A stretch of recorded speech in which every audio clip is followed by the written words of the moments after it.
Hello everyone, welcome to my channel 6 to 12 NCERT classes में आपका स्वागत है। आई होप आप लोग भी बहुत अच्छे होंगे। तो चलिए आज हम लोग 4th चैप्टर वायु का पढ़ते हैं। चैप्टर का नाम है वायु, ठीक है। 4th चैप्टर है, जियोग्राफी का 4th चैप्टर है वायु।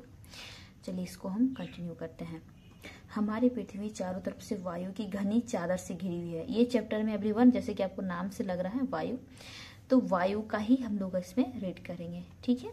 चलिए,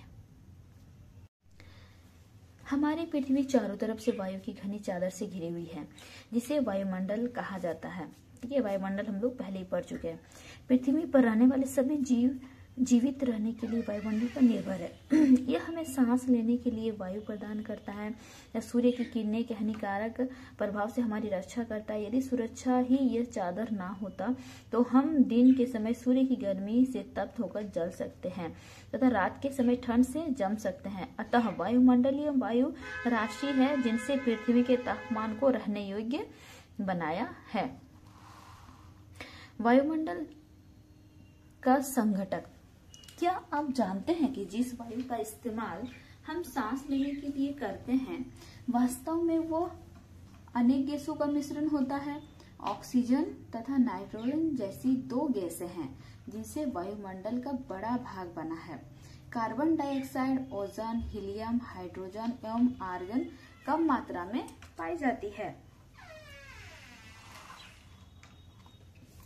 इन गैसों के अतिरिक्त धूल के छोटे छोटे कण भी हवा में उपस्थित होते हैं, ठीक है। और ये चित्र में वृत्तारेख दिया गया है, बताइए आपको दिखाते हुए, जिसमें वायु के विभिन्न संघटक के प्रतिशत दिखाए गए हैं।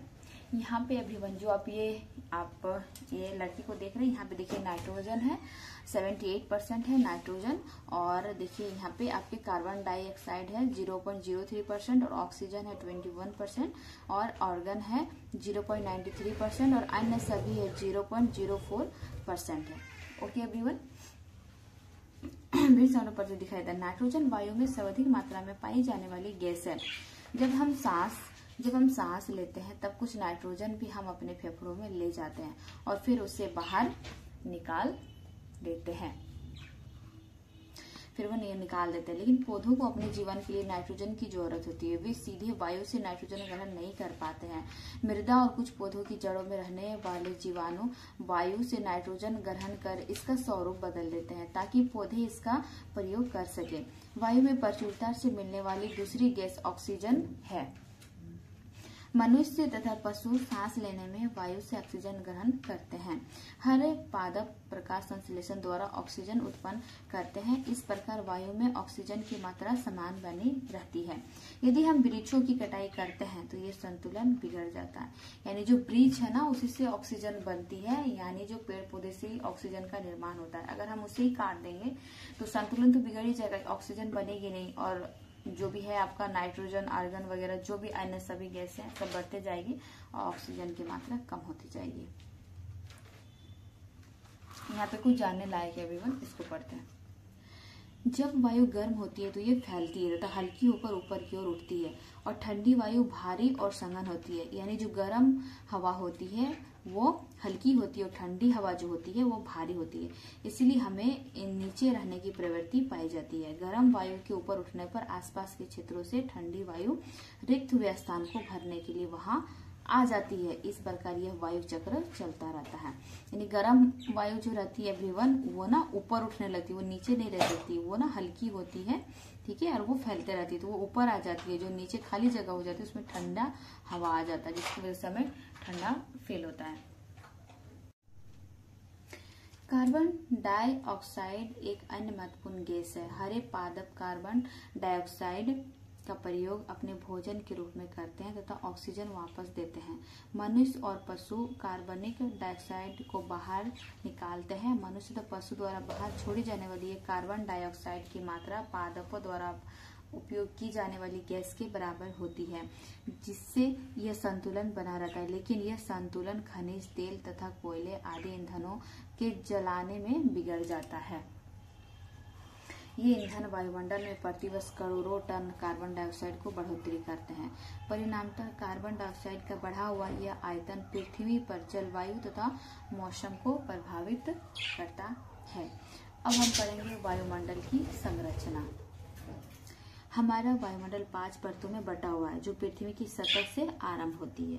ठीक है एवरीवन, पृथ्वी में जितने वायुमंडल है ना वो 5 परतों में बटा हुआ है। ठीक है, क्षोभ मंडल, समताप मंडल, मध्य मंडल, वायुमंडल तथा बहिर्मंडल। ओके, यहाँ पे देखिए जैसा आपको यहाँ चित्र में दिखाया जा रहा है। देखिए ये माउंट एवरेस्ट है, ये हवाई जहाज है, यानी ये आपका हो गया क्षोभ मंडल, यानी जहाँ पे आपका हिमालय वगैरह दिखा जाता है। ठीक है, वो हो गया क्षोभ मंडल। और उसके बाद जहाँ पे हवाई जहाज उड़ती है उसको कहते हैं समताप मंडल। ठीक है, और ओजोन परत यहीं पे पाई जाती है। ठीक है एवरीवन, समताप मंडल में हवाई जहाज उड़ती है, याद रखिएगा। और ये है आपका मध्य मंडल। ठीक है, उसके बाद ये मध्य सीमा है, उसके बाद ये वायुमंडल है, बाहर वाला वायुमंडल है, ये बहिर्मंडल है। ओके एवरीवन, सैटेलाइट वगैरह सब बहिर्मंडल में रहती है, मतलब वहां से जाती है। अब हम क्षोभ मंडल के बारे में पढ़ेंगे। यह परत वायुमंडल की सबसे महत्वपूर्ण परत होती है। इसकी औसत ऊंचाई 13 किलोमीटर है। हम इसी मंडल में उपस्थित वायु में सांस लेते हैं। मौसम की लगभग सभी घटनाएं जैसे कोहरा, वर्षा एवं ओलावर्षण इसी परत के अंदर होती है। अब पढ़ेंगे हम समताप मंडल। क्षोभ मंडल के ऊपर के भाग को समताप मंडल कहते हैं। उसकी ऊंचाई लगभग 50 किलोमीटर है। यह परत बादलों में मौसम संबंधी घटनाओं से लगभग मुक्त होती है। इसके परिणाम स्वरूप यहाँ की परिस्थितियां हवाई जहाज उड़ाने के लिए अनुकूल होती है। समताप मंडल की एक महत्वपूर्ण विशेषता यह है कि इसमें ओजोन गैस की परत पाई जाती है। यह परत सूर्य से निकलने वाली हानिकारक गैसों से हमारी रक्षा करता है। जो ओजोन गैस की जो परत पाई जाती है वो हमें सूर्य से निकलने वाली जो भी हानिकारक पर्यावरणीय किरणें होती है उससे हमारी रक्षा करती है। मध्यमंडल, मध्य वायुमंडल की तीसरी परत है। यह समताप मंडल के ठीक ऊपर पाई जाती है। यह लगभग 80 किलोमीटर की ऊंचाई तक फैली हुई है। अंतरिक्ष से प्रवेश करने वाला उल्कापिंड इस परत में आने पर पूर्णतः जल जाता है। मतलब जितने भी उल्कापिंड वगैरह जो भी आसमान से कुछ भी गिरते हैं तो मध्य मंडल में जब वो आते हैं ना तो खुद ही जल जाते हैं।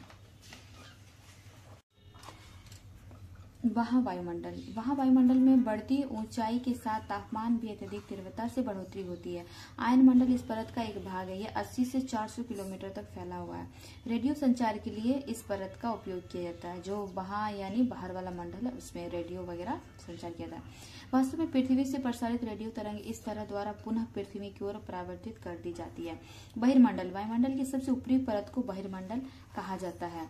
यह वायु की पतली परत होती है और हल्की गैसें जैसे हाइड्रोजन एवं हीलियम यहीं से अंतरिक्ष में तैरती रहती है। अब हम लोग पढ़ेंगे मौसम एवं जलवायु। क्या आज वर्षा होगी? क्या आज दिन साफ होगा? धूप निकलेगी? कितनी बार हमने क्रिकेट प्रेमियों के मुंह से एक दिवसीय मैच के भविष्य पर अनुमान लगाते हुए सुना होगा। यदि हम ये कल्पना करें कि हमारा शरीर एवं रेडियो है और मस्तिष्क उसके स्पीकर, तो मौसम वो है जो उसके नियंत्रण बटनों से छेड़छाड़ करता है। मौसम वायुमंडल की हर घंटे तथा दिन प्रतिदिन की स्थिति होती है। गर्म एवं आर्द्र मौसम किसी को भी चिड़चिड़ा बना सकता है।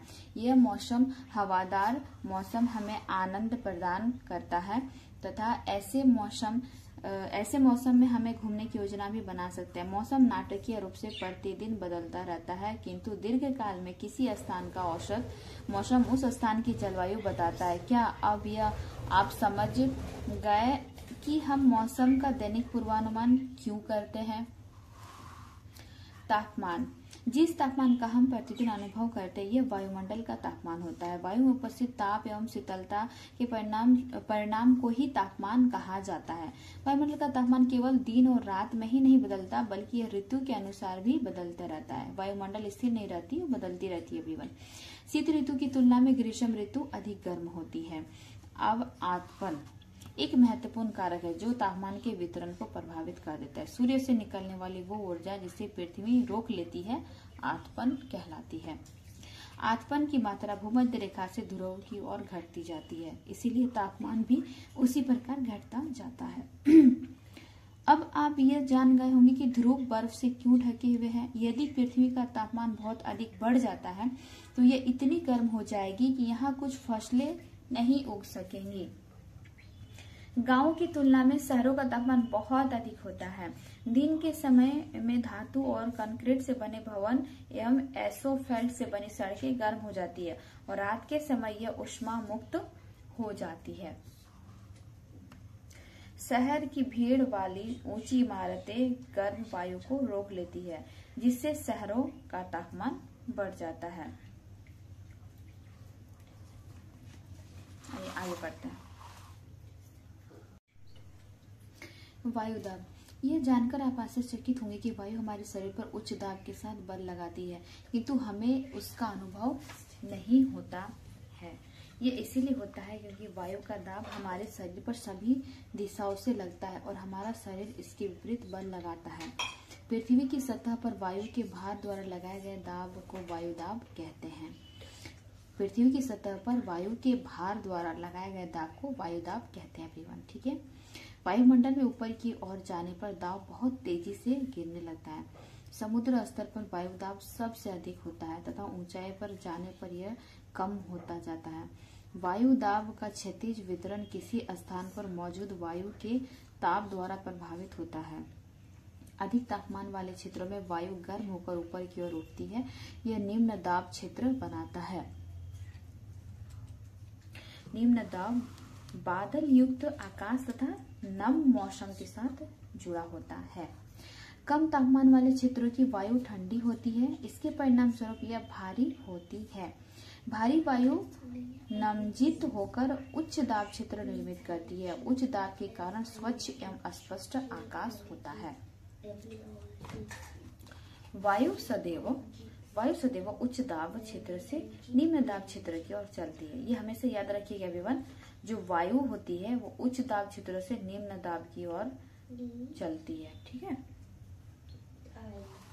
अब पढ़ेंगे पवन।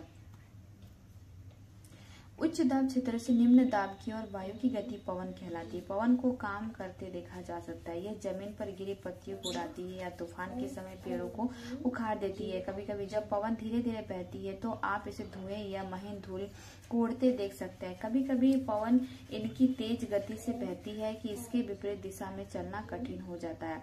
आपने यह अवश्य अनुभव किया होगा कि तेज पवन में छाता लेकर चलना आसान नहीं है। दो अन्य उदाहरण सोचिए। जब तेज पवन के कारण आपके लिए कोई समस्या उत्पन्न हुई है तो पवन को सामान्य 3 प्रकार में विभाजित किया जा सकता है, ठीक है। पवन को 3 भागों में विभाजित किया जा सकता है। एक है अस्थायी पवन, एक है मौसमी पवने और एक है अस्थानीय पवने, ठीक है। अब हम पढ़ेंगे अस्थानीय पवने। व्यापारिक पश्चिमी तथा पूर्वी पवने अस्थायी पवने है। यह वर्ष भर लगातार निश्चित दिशा में चलती रहती है। व्यापारिक एवं पश्चिम तथा पूर्वी पवने अस्थायी पवने हैं, ठीक है। ये अस्थायी रहती है और ये पवने वर्ष भर लगातार निश्चित दिशा में चलती रहती है। मौसमी पवने, यह पवने विभिन्न ऋतुओं में अपनी दिशा बदलती रहती है। मतलब भारत में मानसूनी पवने हैं। और अस्थानीय पवने, ये पवने किसी छोटे क्षेत्र में वर्ष अथवा दिन के किसी विशेष समय में चलती है। उदाहरणतः स्थल एवं समुद्री समय, ठीक है। समुद्र में स्थल समुद्री समय यानी वहां के समुद्र के सामने। क्या आपको भारत के उत्तरी क्षेत्र की शुष्क एवं गर्म अस्थानीय पवन याद है, जिसे लू कहते हैं? ये बेवार देखिए, कुछ वायुदाब पेटियां यहाँ पे बता रहा है, मतलब वायु के बारे में कुछ यहाँ पे बता रहा है, ठीक है। देखिए यहाँ उच्च दाब है, ठीक है। ये देखिए उच्च दाब से इधर जाएगी, ठीक है। ये ध्रुव पूर्वी पवने हैं, ठीक है। और यहाँ देखिए सनातन पछुआ पवने है। पछुआ पवने ऐसे आएंगी, ठीक है। और दक्षिण व्यापारिक पवने हैं जो ऐसे जाएगी। भूमध्य निम्न, ये भूमध्य वाला जिसे डोलड्रम कहते हैं, ठीक है। और उत्तर पूर्व व्यापारिक पवने, ये उपोषण उच्च दाब अक्षांश है या औदोध्रुवीय निम्न दाब है, यहाँ उच्च दाब है। चलिए आगे पढ़ते हैं। आर्द्रता के बारे में हम लोग पढ़ते हैं।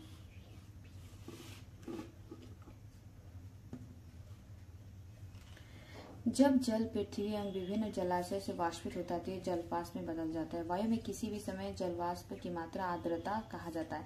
जब वायु में जलवाष्प की मात्रा अत्यधिक होती है तो उसे आर्द्र दिन कहा जाता है। जैसे जैसे वायु गर्म होती जाती है उसकी जलवाष्प धारणा करने की क्षमता भी बढ़ती जाती है और इस प्रकार यह और अधिक आर्द्र हो जाती है। आर्द्र दिन में कपड़े सूखने में बहुत अधिक समय लगता है, तो हमारे शरीर पे पसीना आसानी से नहीं सूखता और हम असहज महसूस करते हैं। जब जलवाष्प ऊपर की ओर उठता है तो ठंडा होना शुरू हो जाता है। जलवाष्प संघनित होकर ठंडा होकर जल की बूंदें बनाता है। बादल इन्हीं जल बूंदों का ही एक समूह होता है। जब जल की यह बूंदें इतनी भारी हो जाती है कि वायु में तैर ना सके, तब यह वर्षण के रूप में नीचे गिर जाती है। आकाश में उड़ते हुए जेट विमान अपने पीछे सफेद या चिन्ह बना लेते हैं। इनके इंजनों से निकली नमी संघनित हो जाती है। वायु के गतिमान न रहने की स्थिति में यह संघनित नमी कुछ देर तक पथ के रूप में दिखाई देती है।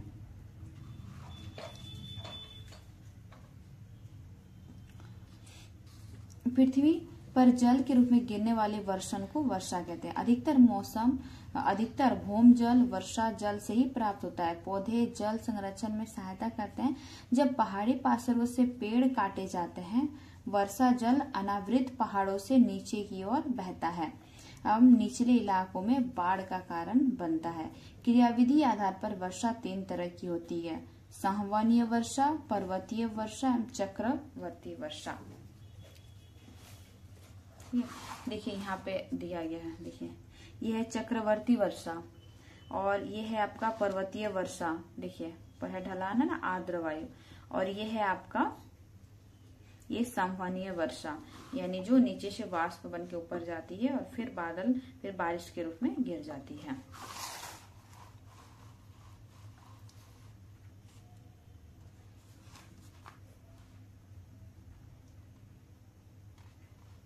देखिए वर्षण के दूसरे रूप भी हैं, जैसे हिम, सहिम, वृष्टि तथा ओला।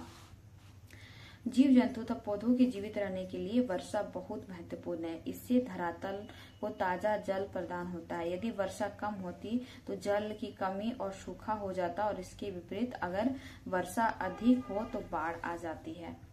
और एवरीवन, आपका ये 4th चैप्टर यहीं पे खत्म होता है। 5th चैप्टर आपकी कल आ जाएगी। Thank you everyone. Like and subscribe कर दीजिएगा। Bye bye.